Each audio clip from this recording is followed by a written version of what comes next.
वो शख्स जिसने लद्दाख की बर्फीली चोटियों में शिक्षा और पर्यावरण के लिए अपने जीवन की लड़ाई लड़ी, सोनम वांगचुक। लेकिन अब वही शख्स देशद्रोह के आरोपों में जेल में है। उनकी पत्नी सुप्रीम कोर्ट का दरवाजा खटखटा चुकी हैं और पूरे देश में एक सवाल गूंज रहा है, क्या वांगचुक सच में देश के लिए खतरा है या वो खुद एक साजिश का शिकार बन गई है।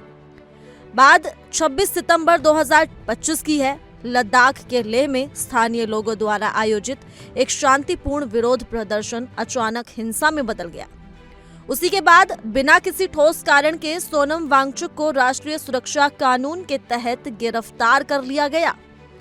आरोप लगाए गए कि वो पाकिस्तान की खुफिया एजेंसी ISI के संपर्क में थे और देश की सुरक्षा के लिए खतरा बन चुके थे। लेकिन क्या ये आरोप वाकई सच हैं? क्या एक पर्यावरण कार्यकर्ता जिसे दुनिया भर में पहाड़ों और लोगों को बचाने के लिए जाना जाता है, वो वाकई देश के खिलाफ साजिश रच सकता है?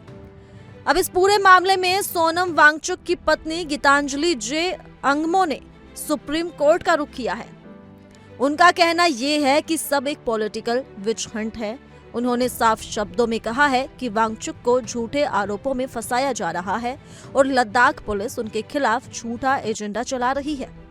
उनका ये भी कहना है कि वांगचुक पर लगाया गया ISI से संपर्क का आरोप न केवल बेबुनियाद है बल्कि एक सम्मानित नागरिक का चरित्र हनन है।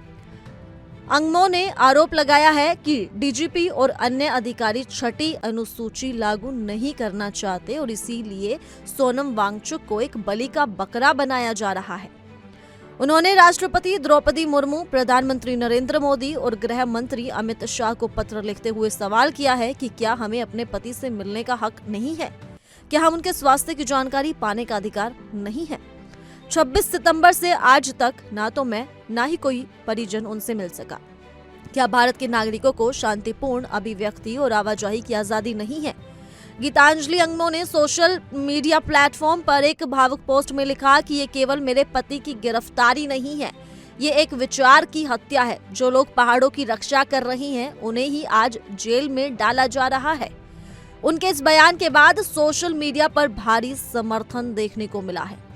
हजारों लोग पोस्ट शेयर कर रही हैं। छात्र, शिक्षाविद, सामाजिक कार्यकर्ता और पर्यावरण प्रेमी सभी इस गिरफ्तारी को जनता के हितों को दबाने वाला कदम मान रहे हैं। अब सवाल उठता है कि क्या सच में सोनम वांगचुक जैसे व्यक्ति देश के लिए खतरा है या फिर ये पूरी कहानी सिर्फ एक आंदोलन को कुचलने का तरीका है? क्या किसी भी शांतिपूर्ण प्रदर्शन के जवाब में हमें राष्ट्रीय सुरक्षा कानून का सहारा लेना चाहिए? गीतांजलि अंगमो की याचिका अब सुप्रीम कोर्ट में है और देश की नजरें इसी पर टिकी हैं कि क्या न्यायपालिका इस मामले में निष्पक्षता और मानवाधिकारों की रक्षा करेगी।